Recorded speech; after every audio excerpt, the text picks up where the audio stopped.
BBC আন্তর্জাতিক সংবাদে আপনাদের সবাইকে স্বাগতম। এই মুহূর্তে আমাদের হাতে এসে পৌঁছানো ইরান, যুক্তরাষ্ট্র এবং ইসরায়েলের সকল ধরনের যুদ্ধের নতুন আপডেট আপনাদেরকে জানিয়ে দিব। শুরুতেই থাকবে সংবাদ শিরোনাম, এরপর বিস্তারিত। সাধারণ মানুষের আর্থিক অবস্থা নিয়ে আমি ভাবি না, বললেন ডোনাল্ড ট্রাম্প। 9 বছর পর চীন সফরে ডোনাল্ড ট্রাম্প, আলোচনায় থাকবে ইরান ও তাইওয়ান। এবার জ্বালানি পরিবহনে ইরানের সঙ্গে পাকিস্তান ইরাকের চুক্তি।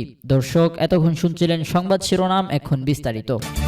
শুরুতেই জানিয়ে দেব, সাধারণ মানুষের আর্থিক অবস্থা নিয়ে আমি ভাবি না, বললেন ডোনাল্ড ট্রাম্প। মধ্যপ্রাচ্যে চলমান যুদ্ধের উত্তেজনার মধ্যে এক বিস্ফোরক মন্তব্য করেন নতুন বিতর্কের জন্ম দিয়েছেন মার্কিন প্রেসিডেন্ট ডোনাল্ড ট্রাম্প। মঙ্গলবার 12 মে চীন সফরে উদ্দেশ্য রওনা হওয়ার আগে সাংবাদিকদের সঙ্গে আলাপকালে তিনি জানান, বর্তমান পরিস্থিতিতে সাধারণ আমেরিকানদের অর্থনৈতিক অবস্থা নিয়ে তিনি মোটেও চিন্তিত নন। তার সমস্ত মনোযোগ এখন কেবল ইরানের পারমাণবিক কর্মসূচি ঠেকানোর দিকে। প্রেসিডেন্ট ট্রাম্প স্পষ্টভাবে বলেন, ইরান যাতে কোনোভাবেই পারমাণবিক অস্ত্র হাতে না পায়, সেটি এখন তার প্রশাসনের একমাত্র লক্ষ্য।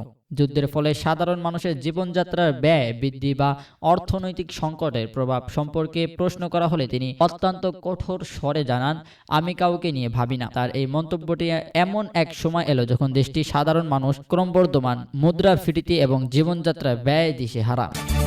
এরপরে আপনাদেরকে জানিয়ে দিব, 9 বছর পর চীন সফরে ট্রাম্প, আলোচনায় থাকবে ইরান ও তাইওয়ান। দীর্ঘ প্রায় 1 দশক পর 3 দেশের রাষ্ট্রীয় সফরে চীন সফরে যুক্তরাষ্ট্রের প্রেসিডেন্ট ডোনাল্ড ট্রাম্প প্রথম মেয়াদে 2017 সাল তিনি সর্বশেষ এশিয়ার এই পরাশক্তি দেশটি সফর করেছিলেন। বুধবার 13 মে ট্রাম্পের গ্রহণকারী উড়োজাহাজ বেইজিং পৌঁছায়। এই সফরকে ঘিরে আন্তর্জাতিক কূটনৈতিক অঙ্গনে ব্যাপক আগ্রহ তৈরি হয়েছে। হোয়াইট হাউসের এক কর্মকর্তা জানিয়েছেন, সফর সঙ্গী হিসেবে ডজন খানেকের বেশি মার্কিন প্রযুক্তি কোম্পানির শীর্ষ নির্বাহী অংশ নিচ্ছেন। চীনের প্রেসিডেন্ট শি জিনপিং ট্রাম্পকে স্বাগত জানাতে বড় ধরনের রাষ্ট্রীয় আয়োজনের প্রস্তুতি নিয়েছেন বলে জানা গেছে।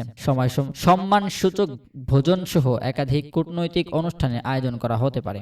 বিশ্লেষকদের মতে এবারের সফরটি 2017 সালের চীন সফরের স্মৃতি মনে করিয়ে দিতে পারে, যখন ট্রাম্পকে বিশেষ মর্যাদায় অবস্থান জানানো হয়েছিল। সেই সময় নিষিদ্ধ নগরী সংলগ্ন জাংনাহাই এলাকায় বিশেষ নৈশভোজের আয়োজন করা হয়েছিল। সর্বশেষ আপনাদেরকে জানিয়ে দিব, এবার জ্বালানি পরিবহনে ইরানের সঙ্গে পাকিস্তান ইরাকের চুক্তি। হরমুজ প্রণালীর জ্বালানি নিয়ন্ত্রণে শক্তিশালী অবস্থান প্রতিষ্ঠান করেছেন ইরান। এরই অংশ হিসেবে ইরানের সঙ্গে জ্বালানি পরিবহনের চুক্তি করেছে ইরাক ও পাকিস্তান। সংশ্লিষ্ট 5টি সূত্র জানিয়েছে, উপসাগরীয় অঞ্চল থেকে তেল ও তরলকৃত প্রকৃতির গ্যাস এলএনজি পরিবহনের জন্য দুই দেশে ইরানের সঙ্গে সমঝোতায় পৌঁছেছে। যুক্তরাষ্ট্র ইসরায়েলের সঙ্গে ইরানের চলমান সংঘাতের কারণ মধ্যপ্রাচ্য থেকে জ্বালানি রপ্তানি ব্যাপকভাবে ব্যবহৃত হয়েছে। সাধারণত এই অঞ্চল থেকে বিশ্বে প্রায় 20% অপরিশোধিত তেল ও এলএনজি সরবরাহ করা হয়। সাম্প্রতিক সপ্তাহগুলোতে যুক্তরাষ্ট্র ইরানের বন্দরগুলো অবরুদ্ধ করে রাখার পর হরমুজ প্রণালীতে উত্তেজনা আরও বেড়ে যায়। বিশ্লেষকদের মতে ইরান এখন প্রণালী পুরোপুরি বন্ধ না করে সেখানে প্রবেশাধিকার নিয়ন্ত্রণের কৌশল নিচ্ছেন। সূত্রগুলো জানিয়েছে, বাগদাদ ও তেহরানের মধ্যে গোপন সমঝোতার আওতায় ইরাকের 2টি বিশাল তেলবাহী জাহাজ নিরাপদে হরমুজ প্রণালী অতিক্রম করেছে। প্রতিটি জাহাজে প্রায় 20 লাখ ব্যারেল অপরিশোধিত তেল ছিল।